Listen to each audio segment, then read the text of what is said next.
আর তো মাত্র কিছুদিন বাকি, চলো প্রথম থেকে শুরু করি। তো hello everyone, welcome back to my channel. আবারও চলে এলাম তোমাদের সাথে একটা নতুন ভিডিও নিয়ে। দুর্গাপুজোর আর তো মাত্র কিছুদিন বাকি।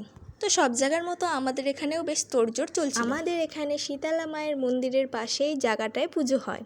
তো এদিকে প্যান্ডেল প্রায় অর্ধেকের বেশি হয়ে গেছিলো, আর শুধু কাপড় টানানো বাকি ছিল। আর তার আগের দিন আমি আর আমার বান্ধবী মিলে গেছিলাম ঠাকুর দেখতে। আমাদের ঠাকুরটা কোনটা সেটাই দেখতে গেছিলাম। তো ওখানে গিয়ে দেখি বেশ অনেক সুন্দর সুন্দর ঠাকুর এখনও তৈরি হচ্ছে। আর এই সব ঠাকুরগুলোর মধ্যে আমার এই ঠাকুরটা খুব পছন্দ হয়েছিল। তার মধ্যে আমাদের ঠাকুরটাও তোমাদেরকে দেখাই চলো। আর এইটা হলো আমাদের ঠাকুর, এখনও তৈরি হয়নি, হচ্ছিল। এরপরে আমি আর আমার বান্ধবী মিলে বেশ অনেকটা ঘুরে ঘুরে ঠাকুর দেখছিলাম ওইখানকার। ঠাকুরের সাথে সাথে অসুরদেরও দেখলাম। এদের মধ্যে একটা করোনা ভাইরাস অসুরও চলে এসছে। এই হলো সেই করোনা ভাইরাস অসুর। আরও বিভিন্ন অসুর ছিল, আর তাদের মধ্যে একটা হলো দাঁত বের করা অসুর। এরপর সব ঠাকুর দেখা হয়ে গেলে আমরা বাড়ির দিকে রওনা হলাম। যেহেতু আমাদের পাড়ার পুজোটা মহিলা কমিটিরা করে, ওর জন্য ওরা গেছিল চাঁদা কাটতে।